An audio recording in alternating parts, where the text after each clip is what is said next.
ഇന്നത്തെ ഉച്ചയൂണിന്റെ വിശേഷം ഒന്നും കണ്ടില്ലല്ലോ. അപ്പൊ ഇന്ന് ശുട്ടന് അതാ ചോറൊക്കെ പാത്രത്തിൽ എടുത്ത് വെച്ച് ഇന്ന് അവൻ പോകുന്നുണ്ട് കേട്ടോ. ഇന്നലെ പോയില്ലായിരുന്നു. ഇന്നലെ ഒരു പനിക്കോളൊക്കെ കണ്ടത് കാരണം അവനെ വിട്ടില്ല. ഒരു മൊത്തത്തിലൊരു ആളൊക്കെ അല്ലായിരുന്നു. ഇന്നലെ ഇപ്പൊ ഡോക്ടറെയൊക്കെ കാണിച്ചപ്പോൾ അവന് കുഴപ്പമില്ല എന്ന് പറഞ്ഞത് കാരണം ഇന്നിപ്പോ സ്കൂളിലേക്ക് വിടുന്നുണ്ട്. അപ്പൊ അതിന് വേണ്ടിയിട്ട് ആദ്യം തന്നെ ചോറെടുത്ത് വെച്ചു. നല്ല കുത്തരി ചോറും പിന്നെ സവോളയോ ഉള്ളിയോ പച്ചമുളകോ ഒന്നും ചേർക്കാതെ ഉപ്പ് മാത്രം ഇട്ട് വറുത്തെടുത്ത മുട്ട എങ്ങനെയെങ്കിലും കഴിക്കട്ടെ എന്ന് വിചാരിച്ചു. എന്തായാലും മുട്ടയും വെച്ചു.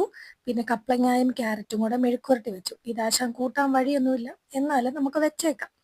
അപ്പൊ അതും ഒരു സൈഡിൽ വെച്ചു. പിന്നെ തൈര് തൈര് ഇങ്ങനെ കട്ട തൈരായിട്ട് തന്നെ ഒഴിച്ച് കൊടുത്തു വിടുന്നത്. അവനതാണ് ഇഷ്ടം. പിന്നെ ഇരുമ്പമ്പുളി ഉണക്കിയ അച്ചാറാണ്. ഇതും അവൻ കൂട്ടാൻ വഴിയില്ല, എന്നാലും ഇത് സമാധാനത്തിന് കൊടുത്തു വിടുന്നു. അപ്പൊ ഇതായിരുന്നു ഇന്നത്തെ അവന്റെ ചോറിനായിട്ട് കൊടുത്തു വിട്ട കാര്യങ്ങളൊക്കെ. ഓക്കെ, ടാറ്റാ.